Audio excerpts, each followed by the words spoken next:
Alhamdulillah, berkah luar biasa hampiri Garuda Timnas Indonesia. Tembok raksasa Timnas tak tertembus. Emil Audero catatkan clean sheet beruntun lawan Parma, pelatih Cremonese, kiper berkualitas. Siapa sangka penampilan gemilang ini bikin lawan frustasi total, serta bikin ketar-ketir Irak dan Arab Saudi. Saksikan detail aksinya yang bikin kagum fans Garuda. Indonesia bukan tim ecek-ecek lagi. Begini reaksi dunia usai telatih Irak gemetar lihat kekuatan timnas Indonesia yang dibangun Shin Tae-yong. Beda banget kualitasnya. Benarkah timnas Indonesia kini jadi momok menakutkan di mata Asia? Simak fakta lengkapnya sekarang juga. Top Marco Top, mantap! Publik tanah air auto bersorak. AS Trenshin ternyata sudah bidik Marcelino Ferdinand sejak sebelum gabung ke MSK Dance. Kenapa klub ini begitu yakin dengan bakat Marcelino jauh sebelum tenar? Cari tahu faktanya di sini. Satu keputusan mengejutkan, satu langkah yang bisa mengubah arah sejarah. Dengarkan baik-baik, FIFA setujui Erick Thohir rangkap jabatan Ketua Umum PSSI dan Menpora. Apakah rangkap jabatan ini membawa berkah atau masalah besar? Jangan lewatkan ulasan lengkapnya. Sesuatu yang tak pernah kita bayangkan akhirnya terjadi juga. Kualitas kelas top Eropa. Tidak perlu takut faktor wasit di ronde keempat. Para pemain abroad timnas Indonesia tampil impresif akhir pekan ini. Apakah performa mereka jadi kunci lolos ke Piala Dunia? Ikuti beritanya lebih lanjut hanya di sini. Sebelum kita lanjut ke berita lengkapnya, jangan lupa tekan tombol subscribe, like, dan notifikasi channel Ballcast agar kalian gak ketinggalan berita terbarunya.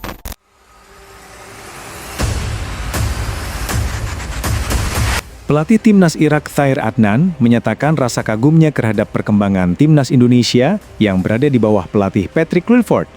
Menurut Thair Adnan, kualitas skuad Garuda sekarang sudah jauh berbeda dibanding saat Irak mengalahkan Indonesia 3-1 di Piala Asia 2023. Negara seperti Indonesia sekarang telah membuat perubahan besar dalam sektor pemain, terutama dengan banyaknya pemain yang berkarir di luar negeri. Beberapa nama bermain di Liga Eropa atau klub mancanegara, seperti Emil Audero, Jay Itzes, Kevin Dix, Joey Pelupesi, dan Ola Romini, meskipun beberapa di antaranya masih dalam tahap pemulihan cedera. Kekhawatiran di pihak Irak bukan hanya soal statistik, melainkan juga peringatan bahwa pertandingan melawan Indonesia tidak bisa dianggap enteng lagi. Kemajuan teknik, taktik, dan kekompakan skuad Garuda dianggap sudah berbeda kualitasnya dibanding sebelumnya. Babak keempat kualifikasi Piala Dunia 2026 zona Asia, pelatih Irak juga mengakui bahwa era Patrick Kluivert membuat timnas Indonesia semakin diperhitungkan karena performa yang meyakinkan. Pengakuan bahwa skuad Garuda dinilai penuh dalam hal kualitas muncul di media sebelum pertandingan antar negara. Meski begitu, dari semua laporan belum ditemukan kutipan langsung yang sangat teknis seperti detail taktik spesifik atau perubahan formasi terbaru. Yang lebih banyak muncul adalah pengamatan umum tentang peningkatan kualitas pemain, intensitas latihan, dan mentalitas tim. Kehadiran pemain diaspora yang berkompetisi di Liga Eropa, serta adaptasi gaya bermain yang lebih modern, menjadi poin pembeda yang menjadi acuan pelatih Irak. Para pemain timnas Indonesia yang memperkuat klub luar negeri tampil impresif pada akhir pekan ini. Hal ini menjadi modal penting jelang ronde keempat kualifikasi Piala Dunia 2026 zona Asia, meskipun isu soal faktor wasit sempat menjadi perhatian publik. Banyak pengamat menilai pengalaman para pemain abroad membuat mereka tidak perlu terlalu khawatir terhadap hal tersebut. Salah satu yang menjadi sorotan adalah Jay Itzes, kapten timnas Indonesia yang kembali dipercaya sebagai starter oleh Sassuolo saat menghadapi Inter Milan. Walaupun Sassuolo kalah dengan skor 1-2, performa Jay Itzes tetap mendapatkan apresiasi karena mampu menjaga lini belakang menghadapi tekanan dari tim besar Serie A tersebut. Keputusan wasit yang kerap menjadi kontroversi tidak mengurangi konsentrasinya di lapangan. Selain Jay Itzes, beberapa pemain abroad lain juga mendapatkan kesempatan bermain bersama klub masing-masing. Mereka menunjukkan kualitas fisik, teknik, dan mental yang semakin matang. Kompetisi di luar negeri membuat mereka terbiasa menghadapi situasi sulit, termasuk ketika keputusan wasit terasa tidak menguntungkan. Dengan bekal itu, mereka lebih siap menghadapi tekanan di level internasional. Media warga nasional menyoroti bahwa performa para pemain abroad ini menjadi bukti bahwa sepak bola Indonesia telah mengalami peningkatan.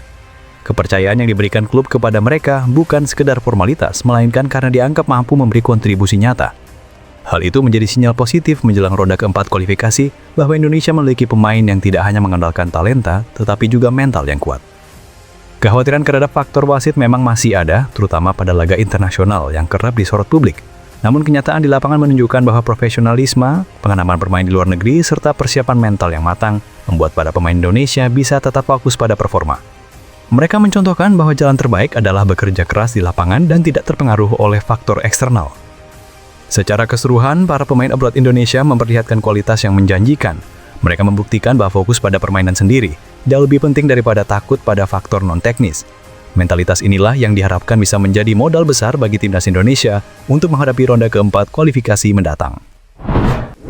AS Trenčín kini secara resmi meminjam gelandang timnas Indonesia Marcelino Ferdinand dari Oxford United untuk satu musim kompetisi 2025-2026.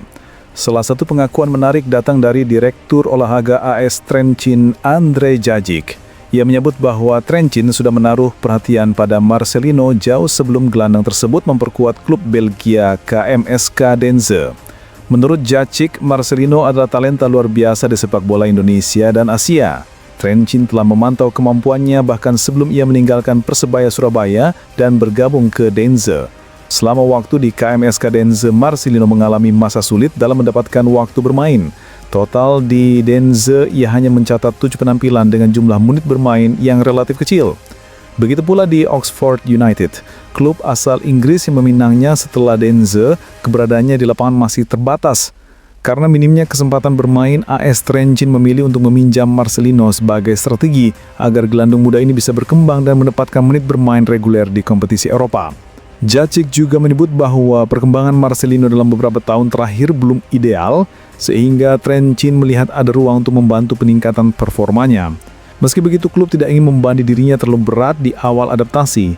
Adaptasi waktu dan regulasi administrasi menjadi beberapa hambatan yang dikemukakan. Secara ringkas, faktanya adalah Marcelino Ferdinand pernah berkarir di Persebaya Surabaya, kemudian ke KMSK Denze Belgia, lalu ke Oxford United Inggris. AS Trenčín resmi menyambut Marcelino dengan status peminjaman musim penuh dari Oxford United. Ketertarikan Trenčín terhadap Marcelino sudah dimulai sebelum ia ke Denze, artinya sebelum karir luar negerinya secara resmi terbentuk di Belgia. Trenčín menginginkan agar Marcelino mendapatkan jam bermain reguler dan bisa berkembang, bukan hanya status pemain pinjaman tanpa kontribusi di lapangan. Emil Audiero kembali menjadi sorotan setelah Cremonese bermain imbang 0-0 melawan Parma. Hasil ini sekaligus memperpanjang rekor gawangnya tanpa kebobolan menjadi catatan beruntun. Dalam laga tersebut, ia beberapa kali melakukan penyelamatan krusial yang menggagalkan peluang lawan dan membantu timnya mempertahankan hasil imbang tanpa gol di jornata yang ketat. Penampilan Audiero bukan sekadar statistik. Reaksinya yang sigap di kotak penalti dan komunikasi dengan lini belakang menangkan permainan Cremonese saat menghadapi tekanan lawan. Pelatih Davide Nicola memberi pujian terbuka kepada Audiero. Ia menyebut kualitas dan konsistensi sang kiper sebagai faktor penting dalam performa tim. Nicola menyorot bagaimana Audiero menjaga fokus sejak awal laga dan mampu membaca jalannya serangan Parma sehingga barisan pertahanan bisa bekerja dengan lebih percaya diri. Pujian pelatih itu muncul di konferensi pers pasca laga dan dilaporkan oleh beberapa media olahraga nasional. Dari perspektif statistik ringkas, beberapa liputan mencatat Audiero melakukan beberapa penyelamatan kunci pada pertandingan itu dan menerima penilaian Man of the Match dari platform tertentu. Hal ini menjadi indikasi pengakuan publik terhadap kontribusinya. Selain itu, reaksi di media sosial memperlihatkan dukungan besar dari supporter Indonesia dan komunitas penggemar Serie A. Banyak unggahan yang menyorot aksi Audiero sepanjang 2 laga beruntun tanpa kebobolan. Signifikansi momen ini lebih luas daripada sekadar clean sheet. Bagi Cremonese, performa Audiero memperkokoh stabilitas pertahanan di awal musim. Bagi Audiero sendiri, penampilan konsisten di level Serie A meningkatkan kredibilitasnya sebagai kiper berkualitas dan sumber kebanggaan bagi pengikutnya di Indonesia. Semua laporan di atas bersumber dari liputan media arus utama dan postingan publik di media sosial yang dapat diverifikasi. Dengan begitu, klaim tentang clean sheet beruntun dan apresiasi pelatih tercatat sebagai fakta dan bukan hoaks.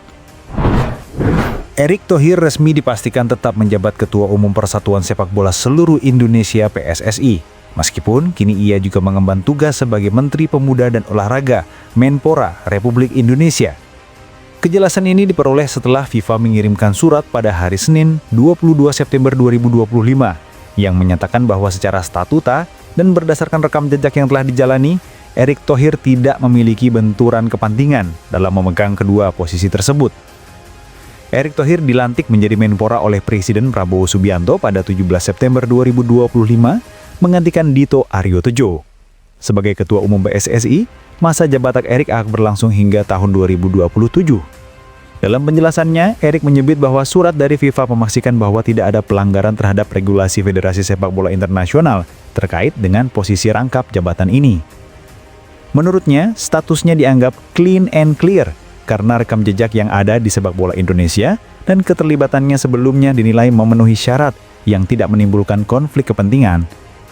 Menyikapi kekhawatiran bahwa olahraga sepak bola akan dijadikan anak emas di bawah kepemimpinannya, Erick Thohir dengan tegas menyatakan bahwa prioritasnya sebagai Menpora bukan hanya sepak bola. Ia menegaskan bahwa cabang olahraga unggulan termasuk 13 atau 14 cabur tetap menjadi fokus utama dan keseimbangan pengelolaan olahraga akan dijaga agar semua cabang dapat berkembang secara adil. Secara regulasi, FIFA memang tidak melarang seorang menteri olahraga merangkap sebagai ketua federasi sepak bola di negaranya selama tidak terjadi intervensi pemerintah terhadap federasi atau pelanggaran terhadap prinsip independensi dan bebas dari campur tangan politik. Dalam suratnya dikemukakan bahwa sebagai Menpora, Erick harus tetap menjaga keseimbangan antara tanggung jawab publik dan peranannya di PSSI, sehingga regulasi internasional tetap dihormati.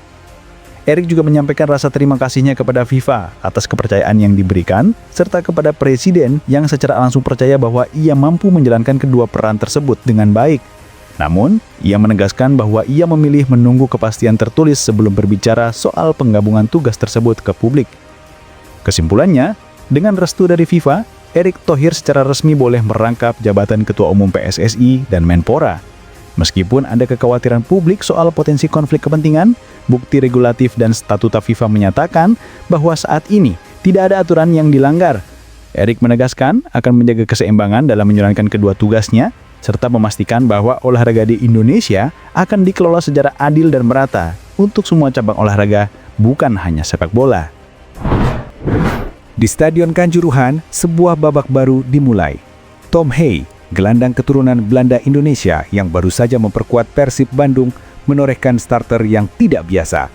Bukan sekedar hadir di lapangan, ia langsung dipercaya turun sebagai starter dan bermain hingga 106 menit dalam laga syarat gengsi melawan Arema FC. Hasilnya, Persib menang secara dramatis 2-1 meski harus bertarung hanya dengan 10 pemain. Namun di balik skor, ada satu hal yang menjadi pusat perhatian, sentuhan Tom Hey. Setiap umpan, setiap intersepsi, dan setiap keputusan yang diambilnya seperti memberi napas baru di lini tengah Maung Bandung. Ia bermain dengan ketenangan yang langka, tidak terburu-buru, dan selalu punya visi jelas kemana bola harus diarahkan. Dari situlah alur serangan Persib tetap hidup, bahkan ketika tekanan Arema semakin menyesakan. Starter Hey terasa istimewa bukan hanya karena kemenangan dramatis itu, tetapi karena laga ini seolah menjadi panggung uji mental. Supporter tuan rumah yang bising, tekanan skor saat tertinggal, hingga kondisi bermain dengan satu pemain lebih sedikit, semua berhasil ia hadapi tanpa kehilangan fokus. Seorang pemain yang baru pertama kali merumput di Indonesia langsung menunjukkan kedewasaan luar biasa. Dan kini harapan yang lebih besar pun tumbuh, sebab Tom Hey bukan hanya pemain klub, ia adalah bagian dari Timnas Indonesia yang bersiap menghadapi ronde 4 kualifikasi Piala Dunia 2026 zona Asia. Lawan yang menanti bukan sembarangan, Irak dan Arab Saudi, dua tim besar yang punya reputasi sebagai penguasa lini tengah Asia. Disitulah publik mulai meyakini bahwa sentuhan Hey akan menjadi kunci. Bayangkan sebuah laga di mana Indonesia ditekan gelombang serangan Irak yang cepat dan agresif atau menghadapi Arab Saudi yang terkenal solid dalam bertahan sekaligus berbahaya dalam transisi menyerang. Pada situasi itu, timnas butuh sosok yang bisa menenangkan permainan, meredam kepanikan, dan mengalirkan bola dengan akurat. Itulah peran yang Tom Hey tampilkan bersama Persib, dan itu pula yang diharapkan akan ia bawa ke pentas internasional. Narasi besar kini mulai terbentuk di benak pecinta sepak bola tanah air, bahwa debutnya di Kanjuruhan hanyalah pembuka, bahwa 106 menit tanpa menyerah itu adalah gambaran kecil tentang bagaimana ia akan berjuang untuk Garuda. dan bahwa sentuhan-sentuhannya yang halus bisa berubah menjadi senjata mematikan saat Indonesia harus menghadapi lawan-lawan kuat. Tidak sedikit bobotoh maupun supporter timnas yang sudah menuliskan harapannya di media sosial. Mereka menyebut Hey sebagai penjaga tempo baru, otak permainan, bahkan penyeimbang Garuda. Rasa bangga bercampur optimisme mengalir deras, apalagi Indonesia kini punya banyak darah baru yang diproyeksikan membawa skuad ke level berikutnya. Besok, ketika ronde 4 kualifikasi Piala Dunia 2026 zona Asia dimulai, setiap sentuhan Hey akan diperhatikan. Bukan lagi sekedar debut klub, melainkan laga hidup mati melawan Irak dan Arab Saudi. Bila ia mampu menampilkan ketenangan yang sama, menjaga distribusi bola tetap stabil, dan menghubungkan lini depan dengan lini depan, Indonesia memiliki peluang besar untuk mengejutkan lawan. Di pundak Dom Hye kini tertanam harapan besar. Dari Kanjuruhan untuk dunia, dari debut klub menuju pentas internasional, ia bukan hanya pemain baru, melainkan simbol semangat baru Garuda. Sentuhan yang ia perlihatkan di laga debut bisa jadi kunci membuka pintu kemenangan besar di kualifikasi. Dan publik sepak bola Indonesia menunggu dengan penuh gairah untuk menyaksikan momen itu terwujud.